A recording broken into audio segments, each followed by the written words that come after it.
Welcome to the deep dive. Today, we're jumping into something really critical and honestly often pretty challenging in the federal workers' comp world. We're talking about second opinion doctors, the ones the Office of Workers' Compensation Programs, OWCP, uses.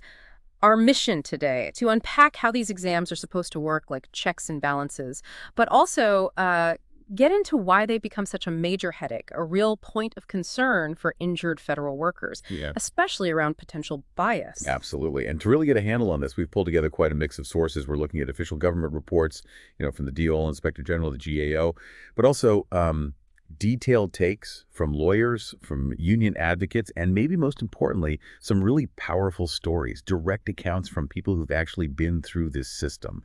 Gives a much more rounded picture. Okay, so let's lay the groundwork. OWCP, right, under the Federal Employees Compensation Act, FECA. It's there for federal workers hurt on the job, benefits, medical care. And a big part of their process is these second opinion medical exams. SECOPs, they often call them. What are they supposed to be for? Exactly. So the stated goal, what they say it's for, is getting an independent look at key questions. Like, is this injury really work-related? Is that surgery someone's recommending actually necessary? How disabled is the worker, really? Or maybe has the condition they accepted actually cleared up? The idea, in theory, is to make sure the cure is right, but also, stop treatments that aren't needed or aren't related to the job injury. It's meant as a safeguard. A safeguard, okay. But if that's the goal, independence, what's the fundamental problem our sources point to? What did we find about how these exams are actually set up, funded, the scale of it? Yeah, that's right where the big concerns pop up. These second opinion docs. They're picked by OWCP. And critically, OWCP pays them. Often, it's per exam. And this isn't like a tiny thing.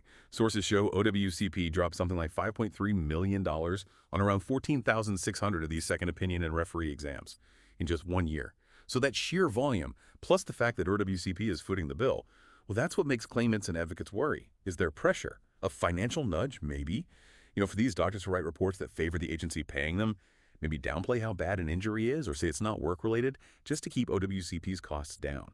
Now, look, it's really important we cover the official findings first, because the 2018 Department of Labor Inspector General Review, it actually concluded OWCP's procedures were designed to get qualified, impartial examiners, and crucially, it said it did not identify any bias issues in the cases it looked at. And even before that, a GAO study back in the 90s found no evidence that how OWCP picked doctors was skewing the outcomes.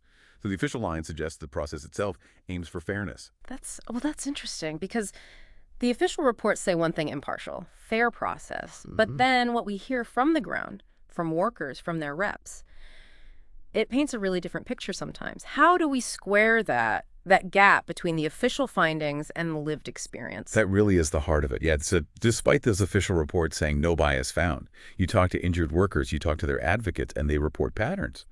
Patterns that, to them, strongly suggest bias is happening in practice. Yeah. Like one federal compensation lawyer we looked at put it really starkly. He said some doctors just see the claimant as get this, a Mercedes payment. Wow. Yeah, and that they'll minimize or reject conditions because, they think that's what gets them more referrals from OWCP. A Mercedes payment. Oof. That says a lot, doesn't it, about that perceived pressure. So what does that actually look like for the worker going in for that exam? What kind of experiences are people reporting? Any, concrete examples from the sources? Well, it feeds this perception, right, that the doctors who consistently downplay injuries or often say not work-related, they become the agency's favorites, the go-to examiners. Right. It creates this sort of subtle pressure, maybe, to keep the payer happy. And you hear these anecdotes, like exams that are incredibly quick, just a few minutes. But then the report comes back saying the worker is 100% fine, ready for full duty, even when, their own doctors, multiple specialists maybe, are saying the complete opposite. Yeah, that sounds exactly like one case we read about. Right. A postal worker, really bad ankle injury. His own orthopedic surgeon, plus like 5 other doctors, all said, needs surgery, needs restrictions, clear as day. But the OWCP second opinion doc spends barely any time, then declares him fit for full duty, just flat out denies he needs any care. Imagine being that worker. What do you even do? Exactly. It puts them in an impossible spot. And we even saw a quote from a former OWCP consultant, someone who'd been inside, who said essentially that sometimes these exams seem to come with a predetermined outcome, influenced by what the claims examiner might be looking for. Now, look, we have to be fair. Not every single second opinion doctor is biased. Lots probably give honest, independent views.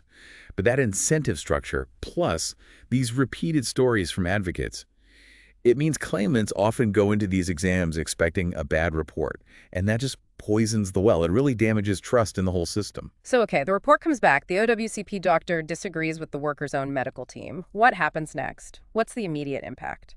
Well, when that SECOP report downplays the injury or questions if it's work-related, OWCP claims examiners tend to give it a lot of weight, heavy weight, and that can directly lead to cutting off benefits or refusing to authorize treatment the worker needs. And for the workers themselves, particularly if they have orthopedic injuries, back problems, knee issues, shoulder tears, the results can be really, really serious. Basically, these biased opinions, when they happen, cause like 3 main kinds of harm that you really need to understand. First, and maybe most obvious, they block access to necessary care. The biased doc might say that surgery your specialist recommended, not medically necessary. Yeah. Or they might blame your pain on, say, arthritis you already had, not the work injury itself. And bam! That delays or just completely stops you from getting the care you need to actually recover. Remember that postal worker with the ankle? Denying the torn tendon existed just meant his surgery got delayed. More pain, longer recovery. Just awful. Second big harm. These reports often trigger premature case closure or benefit termination. It's pretty common for OWCP to send someone with, say, a strain or strain for a SECOP later on to see if it's resolved. If that OWCP doctor says, yep, all healed, even if you're still hurting, OWCP might just cut off your wage loss payments, cut off medical care. We saw this really stark example. A letter carrier accepted lumbar strain. Okay. Her own doctor later finds 2 herniated discs clearly related. But OWCP never updated the claim diagnosis. Years go by, they send her for a SECOP. The SECOP doc looks only at the original lumbar strain diagnosis from years ago and says, oh yeah, that strain healed ages ago. So OWCP terminates all her benefits, completely ignoring the herniated discs causing her current problems. It basically just erases her right to treatment for a very real, ongoing condition. And third, and this is the real irony, these denials often end up prolonging the suffering and actually stopping people from getting back to work. Makes no sense, right? Denying care means the person can't get better, especially with orthopedic stuff. Timely treatment is key. If you delay needed surgery or therapy because of these disputes, the condition can get worse. It might become chronic. So the worker stays in pain, stays unable to do their job. What looks like saving money now by denying care can easily lead to much bigger costs down the road. Longer disability payments, or maybe losing a good employee permanently. And then finally, don't forget the huge emotional and a financial strain. Imagine being in pain and some doctor OWCP sent you to tells you, nah, you're fine. It's incredibly demoralizing. Workers face massive anxiety, stress, and then the financial hit when benefits stop. It's devastating. They might end up paying for doctors themselves if they can even afford it, or just go without care while they fight the OWCP decision. And often in these orthopedic cases, you see the SECOP doc blaming things on pre-existing issues, like normal wear and tear in the spine or knees. Or they say their exam findings are normal, even if yours aren't. If OWCP buys that, suddenly the burden is all on you, the worker, to prove them wrong. It's a nightmare cycle of appeals and delays. And, if we zoom out a bit, connect this to the bigger system, the fallout from these questionable second opinions, it goes way beyond just the individual worker. It actually impacts the integrity, the efficiency of the whole Department of Labor workers' comp system. That's a really important angle. How does this feeling, this perception of bias, ripple outwards? How does it hit trust and morale across the federal workforce? Oh, it definitely eats away at trust and morale. Massively.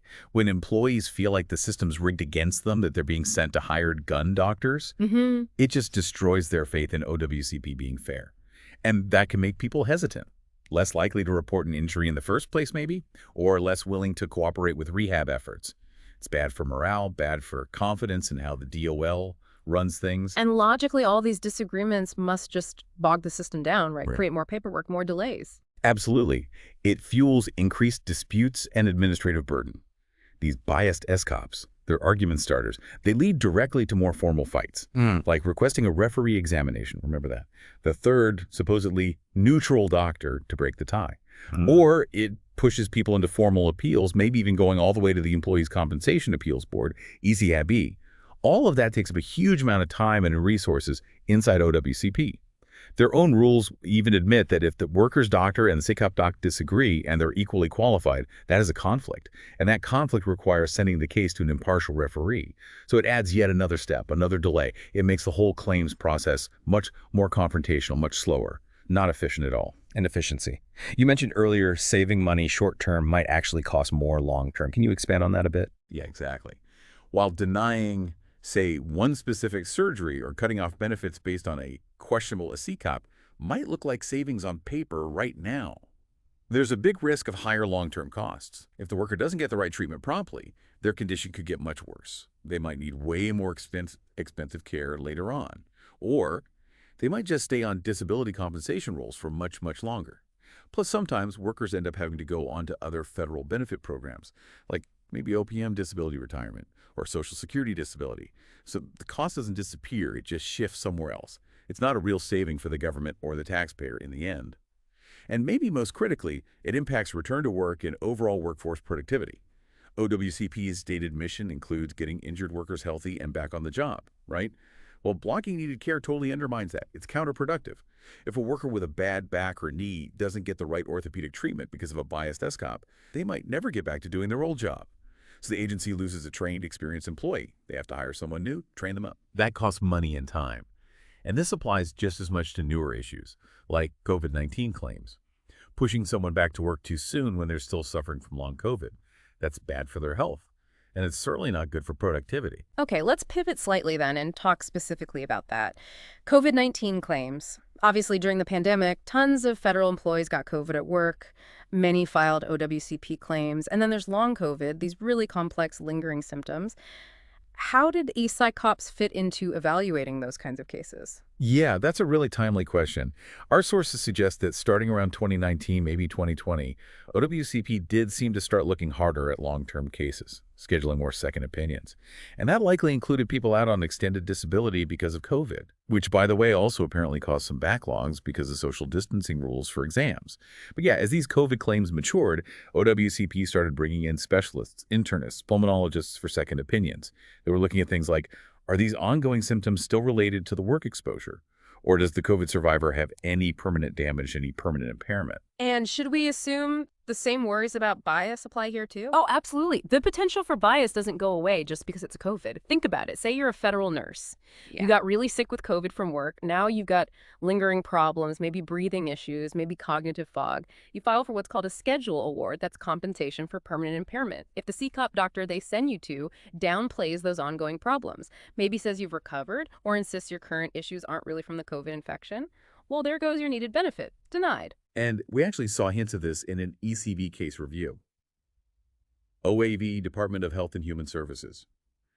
OWCP denied a schedule award for this HHS employee who had documented brain fog, organ damage after COVID, even though there was lots of medical evidence pointing to long COVID effects. Now, the decision doesn't explicitly say a SECOP was the reason for denial in that specific case, but it shows OWCP was taking a pretty cautious, maybe even skeptical approach to some COVID claims. They wanted very clear proof. So people dealing with post-COVID issues, lung problems, chronic fatigue, that brain fog, they absolutely could face a skeptical, maybe even biased SECOP doctor. One who might deny they need ongoing treatment or try to push them back to work before they're ready. And because long COVID is still relatively new, medically speaking, it's easier perhaps for a conservative second opinion to cast doubt, which can cause just as much harm as we see in the orthopedic cases. It's so crucial that SECOP doctors dealing with COVID claims are up to date on the medicine and approach it objectively. Okay, so this paints a pretty tough picture. If you, the listener, find yourself facing one of these unfavorable SECOP reports, what can you actually do? It sounds daunting, but you do have options, right? You're not just stuck. That's absolutely right. It might feel like the end of the road, but no, you are definitely not without options. The very first thing, the most critical step, get a rebuttal from your own treating physician right away. Your doctor needs to get a copy of that SECOP report, go through it carefully, and write a detailed response. Point out the errors, the omissions. Where did the OWCP doc get it wrong? And your doctor needs to strongly restate the medical facts supporting your injury, your diagnosis, and why the treatment you need is necessary. A really solid evidence-based rebuttal from your doctor can be incredibly powerful in challenging the SECOP's findings. And here's why that rebuttal matters so much procedurally. If your doctor's opinion and the SECOP doctor's opinion are basically of equal weight, meaning both are specialists, both provided reasoning, OWCP legally has to recognize that as a conflict of medical opinion. And when there's a conflict, they are required by law to send you to a third doctor. This one's called a referee examiner or an impartial medical examiner. This referee is supposed to be chosen randomly through a rotation system to be neutral and break the tie. So getting that strong rebuttal from your doctor is often the key step to triggering this referee process and overcoming a potentially biased SECOP. Okay, rebuttal first. Trigger the conflict, hope for a fair referee. But what if OWCP still issues a bad decision based on that initial SCOP? What are the more formal appeal routes? Right, you still have formal appeal rights. If OWCP decides against you, maybe they issue a notice of proposed termination, saying they're cutting off your wage loss benefits they have to tell you in writing and give you a chance to respond. You generally have a few options. You can ask OWCP to reconsider its decision, maybe with new evidence. You can request a formal hearing with an OWCP hearing representative, or you can appeal the decision to the Employees' Compensation Appeals Board, the ECAB.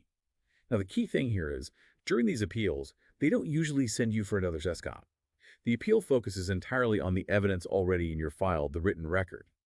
So that makes it absolutely crucial to get all your supporting medical evidence in there before the decision is finalized. Your doctor's reports, test results, that rebuttal, everything. And honestly, a lot of claimants do win on appeal, often by showing that the SCOP report was just weak or flawed or maybe contradicted by much stronger evidence. Like maybe your board-certified orthopedic surgeon's detailed opinion clearly outweighs a quick exam by a general practitioner OWCP used. Another really practical tip. Request access to your file documents and keep close track of everything. You have a right to see what's in your OWCP file. That includes the full SECOP report, obviously. But also, sometimes there are internal OWCP memos that might show how the decision was made. Maybe even a memorandum to the director, suggesting they deny the claim before you even went to the SCOP.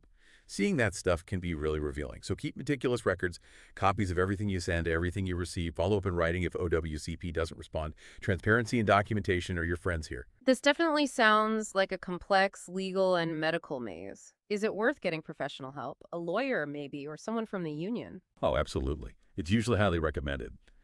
Think about getting representation or expert advice.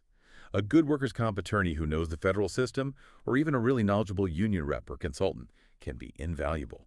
They understand the strategies. They might suggest getting another opinion from a different specialist, maybe even one you pay for yourself just to add more weight to your side. They also know the procedures, like how the referee doctor is supposed to be picked, and they can make sure OWCP follows the rules. Plus, experienced reps often know which local doctors tend to give OWCP-friendly reports consistently. They can raise objections if OWCP tries to send you to the same problematic examiner over and over again. They really know how to navigate these complicated waters. And one more thing, know your rights during the actual SCOP exam. Now, you can't just refuse to go to a scheduled SCOP appointment. OWCP can suspend your benefits if you do that without good cause, but you can take steps to protect yourself. For instance, the rules now explicitly say you're allowed to bring someone with you, a witness. That could be an interpreter if you need one, a family member, or even your own doctor, though that might be hard to arrange. Having someone else there provides support, but also they can act as a witness later if the SECOP doctor's report completely misrepresents what happened in the exam room. Also, take your own notes. Jot down how long the exam lasted, what questions the doctor asked, what physical tests they actually performed. Document everything. And look, in really bad cases, if a doctor is truly unprofessional or seems completely biased, you can file complaints with the state medical board or even with the Department of Labor itself if they violated OWCP program rules. That's really empowering to know you have those rights during the exam. But what about the immediate issue? If OWCP is delaying or denying care you desperately need while you're fighting these decisions, what can you do then? That's a tough situation and very real for many people.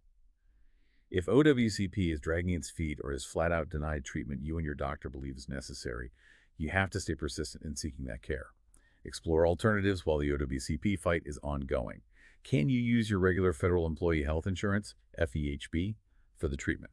Sometimes you can, and then try to get OWCP to reimburse the plan later if you eventually win your case.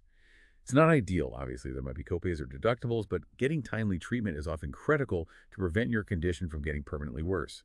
Don't let the OWCP battle stop you from getting needed medical help if there's any other way. And importantly, keep following your own doctor's advice to the letter. Keep documenting everything, how the lack of OWCP-approved care is affecting your ability to recover, your pain levels, your daily life. All of that builds your case and shows the impact of the delay or denial.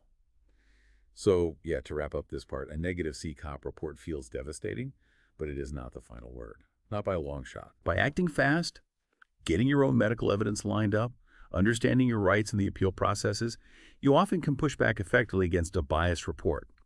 The whole goal is to get decisions made based on all the medical facts, fairly weighed, not just on one potentially skewed exam.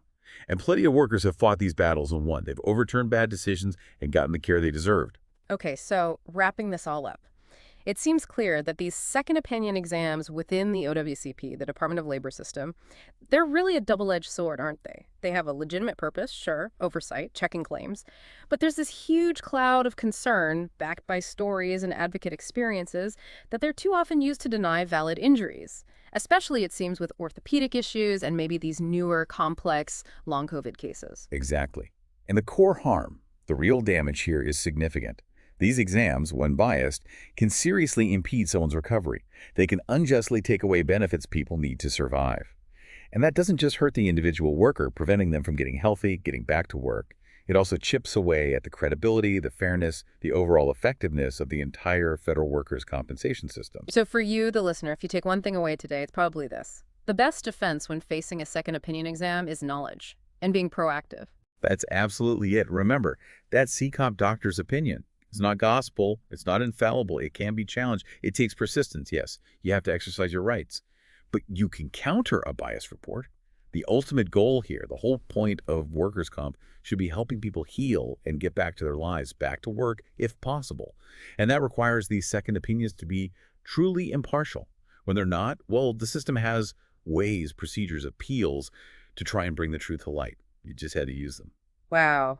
We really covered a lot today, diving deep into the gears of the OWCP system and this really pivotal, often very difficult role of the second opinion doctors. Definitely. And maybe as you think about all this, here's a little something extra to chew on. What might change? What new perspectives could we get? If the main focus in these exams shifted away from just immediate short-term cost cutting, what if it shifted entirely to prioritizing the fastest, most complete recovery for injured federal workers? Really thinking about the long-term costs, economic and human, of delaying or denying proper care. That's a powerful thought. That balance between oversight and genuine support in these huge, complex systems like federal workers' comp, something definitely worth reflecting on. Thank you so much for joining us on this deep dive.